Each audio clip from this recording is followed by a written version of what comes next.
Judith, hoy te acompaña Víctor Álvaro González, director de estrategia en Next Step Finance. Sí, por aquí estoy muy bien acompañada de Víctor Álvaro González. ¿Qué tal, Víctor? Buenas tardes. ¿Qué tal? Muy buenas tardes. Bueno, el IBEX 35 se queda en los 8.417, prácticamente ya se pone al mismo nivel que antes de que estallara el conflicto en Ucrania. ¿Cómo interpretamos esto? ¿Cuál es el sentir del mercado en cuanto a esta guerra se refiere? Cierto alivio, porque durante la semana lo que hemos visto son rayos de esperanza en la forma de la posibilidad de una negociación. Al final, yo creo que la mayoría de la gente pensamos que lo primero que estamos aprendiendo, viendo cómo está desarrollándose este conflicto, es que no va a haber un ganador, y los conflictos en los que no hay un ganador claro suelen, o esperemos que sea el caso, suelen acabar en algún tipo de negociación. Momento de negociación que decide el que tiene la parte más fuerte, en este caso probablemente siga siendo todavía Rusia, Putin, y por lo tanto hay esa esperanza de que entre la presión internacional, sanciones, en fin, todo lo que hay alrededor del conflicto, de alguna manera hay un momento en el que se llega a esa mesa de negociación, y las declaraciones que han hecho ambas partes, porque no solo ha sido una, son bastante esperanzadoras en este sentido. Dicho esto, no sabemos si una negociación se dirigirá a ganar tiempo, porque a los dos les puede interesar, a los rusos para el revituallamiento de sus tropas, han tenido muchos problemas logísticos, etcétera, y tal vez están buscando más, por ejemplo, tener rodeadas a todas las ciudades, porque no nos equivoquemos, desgraciadamente el objetivo que hay es muy claro, y es tener rehenes para una negociación por el lado ruso. Los ucranianos probablemente pudieran querer ganar tiempo para recibir los 800 millones de dólares en armas, de armas de alta precisión que les ha prometido el presidente Biden, lógicamente para defender su tierra. En cualquier caso, el hecho de que haya posibilidad de negociación ha aliviado muchísimo al mercado, y esa es la reacción que ha habido de alivio. Bueno, esta semana ha tenido muchas cosas también, tenemos poco tiempo, pero la Reserva Federal, por ejemplo, ayer subía tipos de interés, también lo hacía el Banco de Inglaterra. ¿Esto mete presión al Banco Central Europeo, que parece que va a otro ritmo? Sí, lo mete, pero los europeos de alguna manera... A ver cómo lo explico muy brevemente. Esta crisis, igual que la crisis del COVID, se solucionó en gran parte, se solucionó vía estímulo monetario, imprimiendo dinero, y también generando deuda. Esta se va a solucionar, entre comillas, generando deuda, es decir, emitiendo deuda. Por ejemplo, para, de alguna manera, intervenir en los precios de los bienes de consumo más importantes, que lo veremos, bajadas de impuestos, por ejemplo, en la gasolina, en la luz, etcétera. De alguna manera va a ir por la parte de la emisión de deuda. Eso tendrá otras consecuencias, pero va por ahí.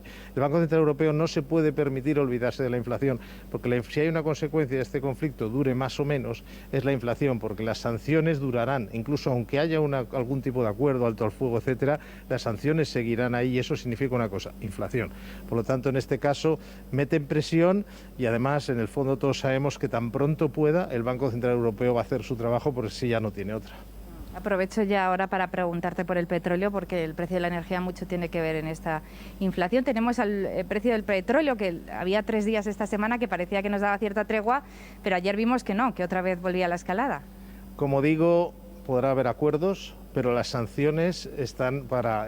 se puede llegar a acuerdos, se puede llegar alto al fuego, pero luego empiezan las negociaciones y las sanciones van a estar bastante tiempo. Las sanciones llegan rápido y se quedan tiempo, o no, a lo mejor no llegan tan rápido, este caso sí, pero ya tenemos la experiencia de que duran tiempo, y las sanciones afectan a las exportaciones rusas de petróleo, que es uno de los mayores, es el segundo, de hecho, mayor productor de petróleo del mundo.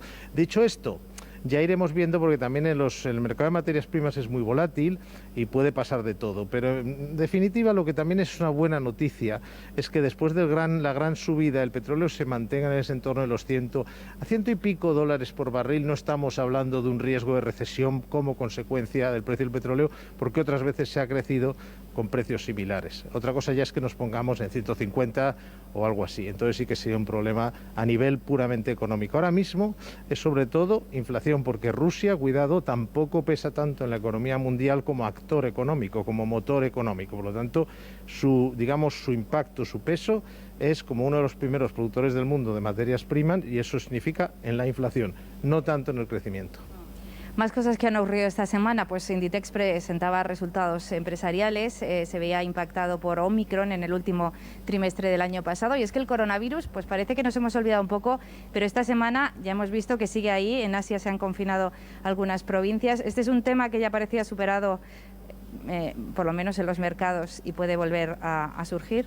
Yo con el coronavirus ya tengo mucho miedo de hacer ninguna predicción. Ya es difícil porque nuestro trabajo cada día es más complicado. Cuando no es un virus, es una guerra. Tenemos que pasar de aprender y escuchar a los expertos en vacunas a aprender y escuchar a los expertos militares.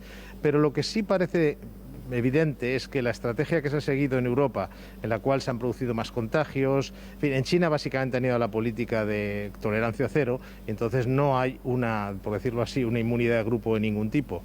No hay, por ejemplo, Omicron, sí se está viendo que ha generado una inmunidad natural muy importante en los países de Occidente. Por lo tanto, hay una esperanza de que estos problemas se queden relativamente confinados a China. Pero dicho esto, con este tema pues habrá que ir actuando según se vaya desarrollando.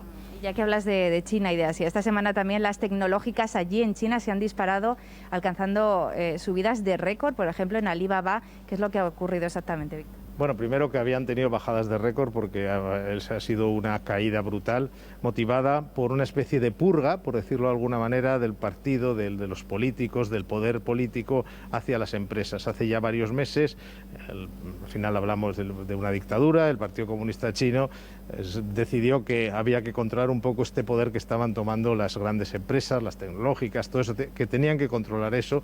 Eso sentó muy mal a todos los niveles, las cotizaciones han caído muchísimo. Ahora parece que hay otro planteamiento. Es como, si, por decirlo brevemente, están como diciendo al mundo, no, ya no vamos a seguir manejando, metiéndonos aquí, vamos a dejar que esto funcione, no queremos que se hunda la bolsa, vamos a apoyar.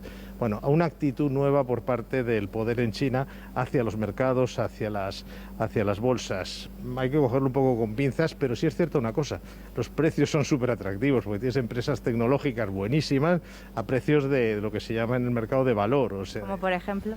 Bueno, pues empezando por la propia Alibaba, Tencent, o sea, hay muchísimas y muchas cotizan.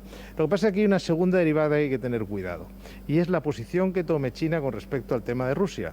Porque si China, sé que no lo parece, pero tomara partido por Rusia, empezarían las sanciones también hacia China por parte de Norteamérica, y eso incluye todo el tema de los valores, de los que cotizan en el Nasdaq, etcétera, con lo cual también hay que tener un poquito de cuidado y ver si se despeja no solo la actitud del Partido Comunista Chino, para entendernos, del poder político, sino también si se despeja la posición de China. Sería perfecto que, por ejemplo, tomara una posición constructiva en el tema de conseguir la paz en Ucrania. Eso sería bueno para todo el mundo, para los ucranianos en especial, porque China es el que tiene más poder, China e India, sobre Putin. Eso sin la menor duda, eso sí que tienen poder. Entonces, si su actitud fuera positiva, afectaría positivamente también a la cotización de estos valores que son muy atractivos. También los grandes, no solo los tecnológicos, sino en general la bolsa china, porque además, y con esto acabo, mientras en Occidente estamos reduciendo el estímulo monetario, estamos cambiando de política monetaria, menos dinero,